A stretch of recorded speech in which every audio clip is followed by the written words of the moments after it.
mettons régulièrement des vidéos, des cultes, des enseignements, des moments de louange et d'adoration en ligne sur nos réseaux sociaux. Et je vous prie de rejoindre cette grande famille en vous abonnant et en activant la cloche de notification pour recevoir en direct, en temps direct, nos messages, nos vidéos et aimez les vidéos, partagez-les afin qu'un plus grand nombre soit édifié.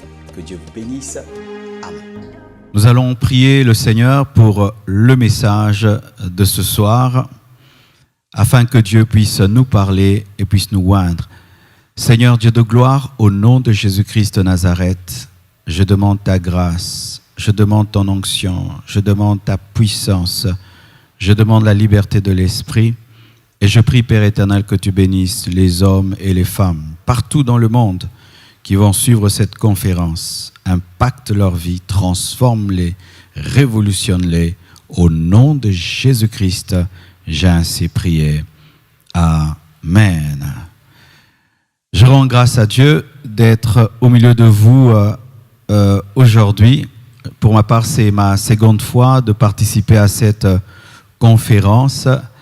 Et je remercie le pasteur Grégory Toussaint ainsi que son épouse, maman Patricia, pour leur marque de confiance et leur invitation. Ainsi aussi, je salue tous les orateurs de cette conférence. Que Dieu vous bénisse et je crois qu'ensemble, nous allons faire un merveilleux travail. Et je bénis l'Église Tabernacle de Gloire et je garde un bon souvenir de vous. L'un des souvenirs, c'est le premier jour où j'ai prêché que le feu a commencé dans la salle, que les lampes commençaient à brûler. Au lieu de fuir, je vous ai vu en train d'invoquer le feu de Dieu contre le feu. Ça, j'oublierai jamais. Que Dieu vous bénisse pour votre soif et pour votre foi. Aujourd'hui, je vais parler des impacts d'une vie surnaturelle. Les impacts d'une vie surnaturelle. Nous n'aurons qu'un seul texte, un seul passage. Matthieu 14, versets 22 à 33. Matthieu 14, 22 à 33. La Bible dit ceci. Aussitôt après, il obligea les disciples à monter dans la barque et à passer avant lui de l'autre côté, pendant qu'il renverrait la foule. Quand il l'eut renvoyé, il monta sur la montagne pour prier à l'écart. Et comme le soir était venu, il était là seul. La barque, déjà au milieu de la mer, était battue par les flots, car le vent était contraire. À la 4e veille de la nuit, Jésus alla vers eux, marchant sur la mer. Quand les disciples le virent marcher sur la mer, ils furent troublés et dirent « C'est un fantôme ». Et dans leur frayeur, ils poussèrent des cris. Jésus leur dit aussitôt « Rassurez-vous, c'est moi, n'ayez pas peur. » Pierre lui répondit « Seigneur, si c'est toi, ordonne que j'aille vers toi sur les eaux. » Et il dit « Viens. » Pierre sortit de la barque et marcha sur les eaux pour aller vers Jésus. Mais voyant que le vent était fort, il eut peur. Et comme il commençait à enfoncer, il s'écria « Seigneur, sauve-moi !» Aussitôt Jésus étendit la main, le saisit et lui dit « Homme de peu de foi, pourquoi as-tu douté ?» Et ils montèrent dans la barque et le vent cessa.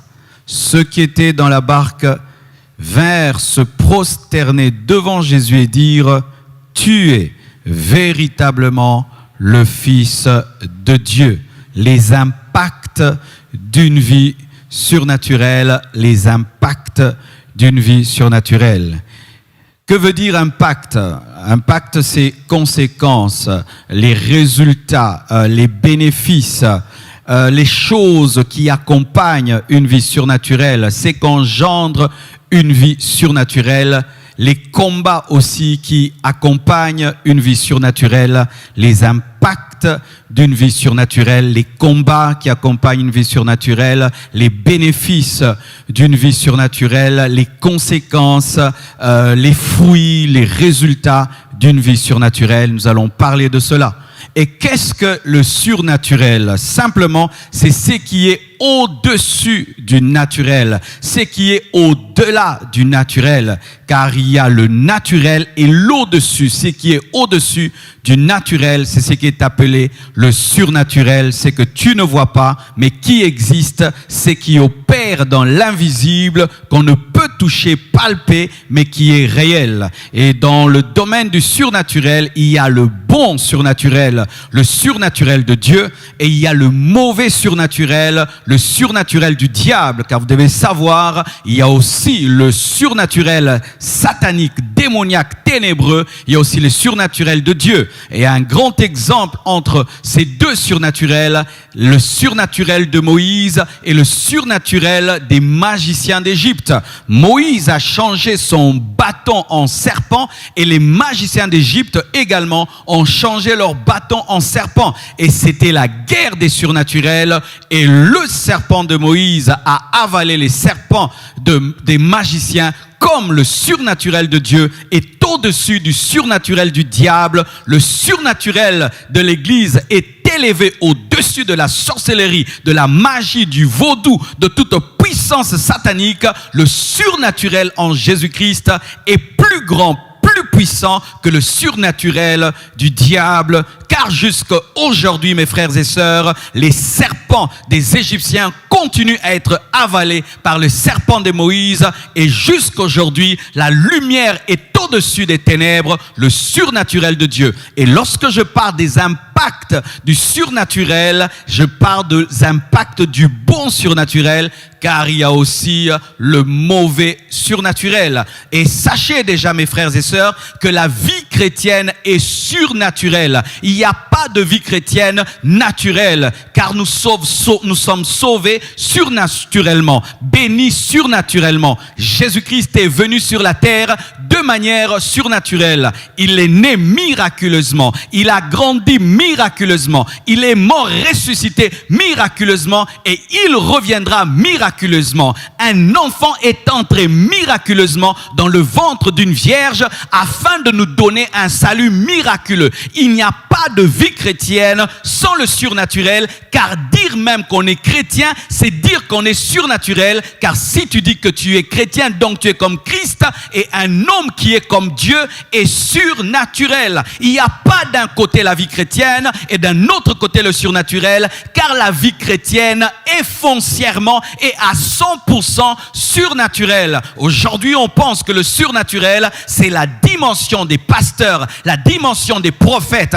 la dimension de ceux qui font des miracles et des prodiges, alors que le fait même d'être né de nouveau, d'être un enfant de Dieu, c'est surnaturel. Un homme qui devient fils de Dieu, c'est surnaturel. Le pardon des péchés est surnaturel. Avoir le Saint-Esprit en toi, c'est surnaturel. Recevoir le baptême du Saint-Esprit, c'est surnaturel. Chasser les démons au nom de Jésus, c'est surnaturel. Imposer les mains aux malades au nom de Jésus, c'est surnaturel. Attendre l'enlèvement, c'est surnaturel. Être enlevé, c'est le surnaturel. Le paradis est surnaturel. La nouvelle Jérusalem céleste est surnaturelle. La vie chrétienne est surnaturelle. Tu enlèves le surnaturel de la vie chrétienne, ce n'est plus la vie chrétienne. C'est une voiture sans moteur, et une voiture sans moteur n'est pas une voiture, et la vie chrétienne sans surnaturel n'est pas la vie chrétienne. Aujourd'hui, les gens combattent le surnaturel dans l'église. Nous voulons une église rationnelle, une église posée, une église calme, une église qui réfléchit, mais qui n'opère pas dans la dimension de Dieu. Ce n'est pas biblique. L'église primitive était surnaturelle. Elle est née par le surnaturel. Le feu de Dieu est tombé sur eux. Ils ont commencé à parler des langues qu'ils n'avaient pas apprises. C'était le surnaturel. L'église est née surnaturellement. Elle ne peut croître que surnaturellement. Alléluia. Oh, gloire à Jésus. Comment avoir une vie surnaturelle selon ce passage. Vous allez remarquer que Jésus-Christ a fait beaucoup de miracles et de prodiges et il y avait une grande foule autour de lui. Il y avait la foule et il y avait les disciples. Qu'est-ce qu'il a fait? Il a renvoyé la foule.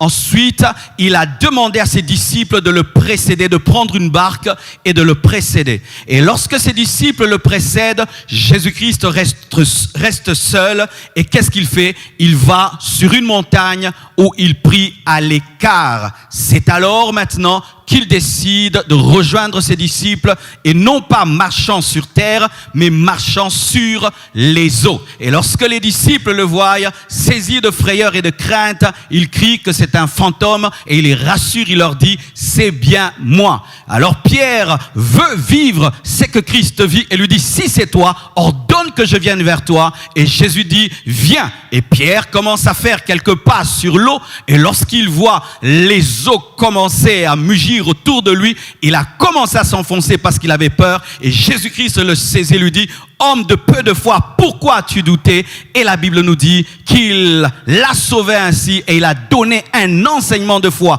non pas qu'à Pierre, mais aussi aux disciples. Et lorsqu'ils ont vu cela, ils l'ont adoré, ils ont dit réellement, tu es le Fils de Dieu. Comment avoir une vie surnaturelle? Une vie surnaturelle qui est symbolisée dans ce passage par le fait de marcher sur l'eau. Le fait de marcher sur l'eau. Les eaux symbolisent l'impossibilité, la maladie, les démons, les défis, les choses naturelles, les choses que l'homme ordinaire ne peut faire. C'est ça les eaux. Marcher sur les eaux, c'est marcher dans le surnaturel. C'est marcher sur l'impossibilité. C'est marcher au-dessus de tes défis, des blocages, des puissants de ténèbres. C'est dominer le péché qui domine tous les hommes.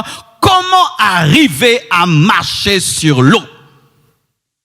Comment un homme peut-il marcher sur l'eau? Qu'est-ce que Jésus-Christ a fait avant de marcher sur l'eau? Qu'est-ce que Jésus-Christ a fait avant d'opérer dans le surnaturel? Beaucoup de gens aiment les résultats des autres, mais n'aiment pas chercher à connaître les secrets qui ont précédé la manifestation des résultats. Nous aimons voir Jésus-Christ marcher sur l'eau, mais nous ne voulons pas connaître ce qu'il a fait avant de marcher sur l'eau. Nous aimons voir les autres opérer dans le surnaturel, dans les miracles, dans les prodiges, dans les charismes, dans des choses impossibles à l'homme, mais nous ne voulons pas découvrir qu'est-ce qui a produit et engendré cette dimension. Avant que Jésus-Christ ne marche sur l'eau et que des disciples puissent le voir et puissent dire réellement tu es fils de Dieu, voici ce qu'il a fait, il est resté seul. La Bible nous dit, il restait seul, il resta seul, il renvoya la foule, ensuite il resta seul. La solitude, l'intimité avec Dieu. Tu ne peux jamais opérer dans le surnaturel sans avoir une intimité avec Dieu. Tu ne peux jamais opérer dans le surnaturel sans avoir une intimité avec le Saint-Esprit. Tu ne peux jamais opérer dans le surnaturel sans accepter des moments de solitude où tu n'es pas avec ta femme, tu n'es pas avec tes enfants, tu n'es pas avec ton téléphone, tu n'es pas avec ton laptop, où tu es seul avec Dieu. Le problème, c'est que les hommes modernes ne supportent plus la solitude. Ils ont toujours leur téléphone avec eux, mais ils veulent des grandes choses. Ils veulent expérimenter la puissance de Dieu. Ils sont tout le temps avec les hommes et ils n'ont pas des moments de solitude où ils sont en communion, en intimité avec le Saint-Esprit. C'est pourquoi ta vie est naturelle alors que tu es chrétien. C'est pourquoi ta vie chrétienne est basique alors que le surnaturel est à ta disposition. C'est parce que tu aimes tellement la compagnie de Pierre, de Jean, de tous tes disciples, alors que des fois, tu dois te séparer de tous, te séparer de la foule et te tenir seul devant Dieu. Cher homme de Dieu, il y a un temps pour être devant la foule, mais il y a un temps pour renvoyer la foule. Cher homme de Dieu, il y a un temps pour enseigner les disciples. Il y a un temps aussi pour dire aux disciples, prenez la barque, précédez-moi. Mais ton problème, c'est que tu es tout le temps avec les disciples, tout le temps avec la foule, tout le temps avec tes amis, tout le temps avec ton téléphone, tout le temps avec quelqu'un, ta femme, tes enfants. Tu n'as pas des moments pour être seul. Montre-moi un homme qui recherche les surnaturels et qui est tout le temps entouré. Et je vous dis, il ne vivra jamais. Car tout tous les hommes qui sont parvenus à une dimension où ils ont révélé le surnaturel, dans leur passé, ils ont eu des moments de solitude et ils continuent à avoir des moments de solitude où ils quittent leur lit très très tôt alors que la femme dort, le mari dort, les enfants dorment, tout le monde dort. Ils sortent seuls devant Dieu afin d'expérimenter une intimité avec Dieu. Il y a des choses que tu ne feras jamais en étant entouré. C'est pourquoi même lorsque Abraham devait recevoir la révélation de Jéhovah Jireh, il a dit aux serviteurs de rester au bas de la montagne et il est monté seul avec Isaac au sommet de la montagne, car il y a des choses qu'on ne fait que seul. Ton problème, c'est que tu es tout le temps avec tes amis, tout le temps avec tes serviteurs, tout le temps avec ton téléphone, tout le temps tu es en train de faire quelque chose. Jésus venait de produire des miracles extraordinaires. Il venait de multiplier des pains et des poissons. Il pouvait dire, je vais rester là, je suis la star, la vedette. Il a renvoyé la foule pour être seul. C'est alors qu'il a marché sur les eaux. Tu aimes des choses grandes, mais tu n'aimes pas payer le prix de la solitude. Tu aimes des choses extraordinaires, mais tu n'aimes pas renvoyer la foule et renvoyer les disciples pour être seul. Quelle est la dernière fois que tu étais seul devant Dieu pendant des heures et des heures? Quelle est la dernière fois que tu étais seul devant Dieu, où ton téléphone était éteint? Des hommes qui sont incapables, même dans les moments de prière, d'éteindre leur téléphone, mais s'attendent à avoir une forte onction, de vivre des miracles et des prodiges. Cela ne t'arrivera pas. Tu dois payer le prix de la solitude. Il est resté seul. Pas seulement resté seul. Et la Bible nous dit, il s'est mis à l'écart pour prier. Pour prier. Donc ce n'était pas quelqu'un d'asocial. Car il y a des personnes dans nos églises qui sont asociales. Elles aiment rester seules. Elles ne causent avec personne. Et puis elles disent, moi j'aime pas trop la communion fraternelle. Les frères créent trop de problèmes. Jésus-Christ n'était pas ce genre de personne qui se mettait à part parce qu'il était asocial. C'était la manifestation d'une soif de Dieu, une soif de prière qui l'a amené à être seul. Si tu es seul en étant asocial, tu n'es pas dans l'amour. Mais si tu recherches des moments de solitude pour prier à l'écart, alors ça te donnera des fruits pour prier.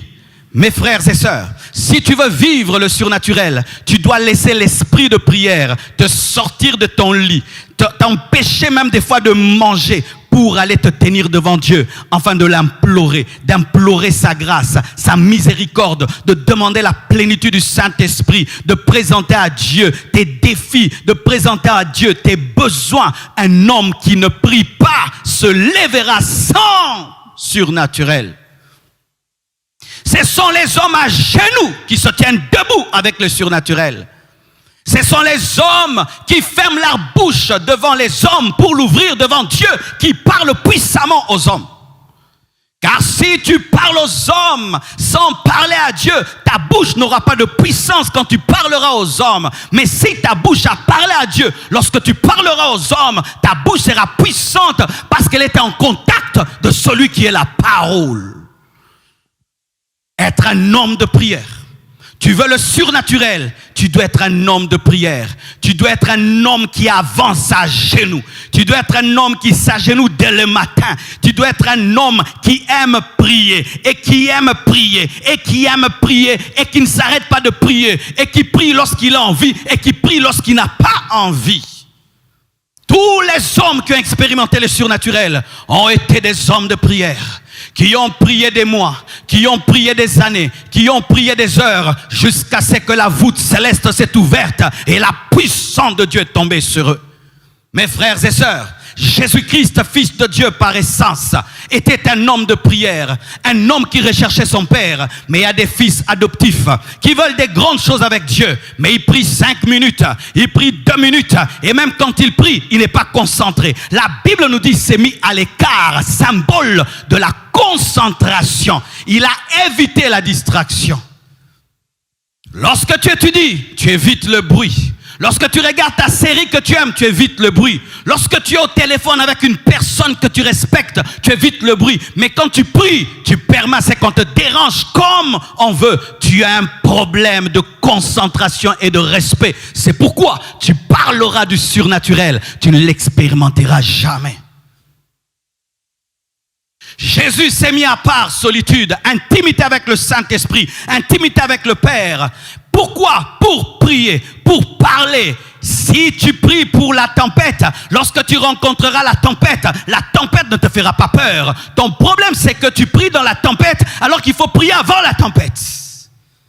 Ton problème, c'est que tu pries dans le problème au lieu de dévancer le problème avant de le rencontrer. Les disciples sont allés dans la barque et ont affronté la tempête. Dans la tempête, ils ont commencé à crier des cris de peur. Mais celui qui avait prié avant n'a pas eu peur, mais il a calmé la tempête. Soyez des hommes de prière, mes frères et sœurs. Les églises aujourd'hui, lorsqu'on dit il faut venir à l'intercession, les hommes ne viennent pas. On aime venir à l'église pour écouter les orateurs. Qui va enseigner, qui va prêcher. Les églises sont bondées. C'est pourquoi vous êtes remplis de connaissances, mais vous n'avez pas de vie.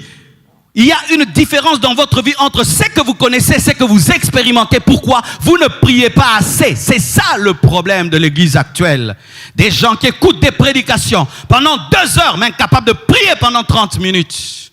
Il peut suivre 10 lives sur Internet, mais il ne peut pas prier pendant 10 heures du temps.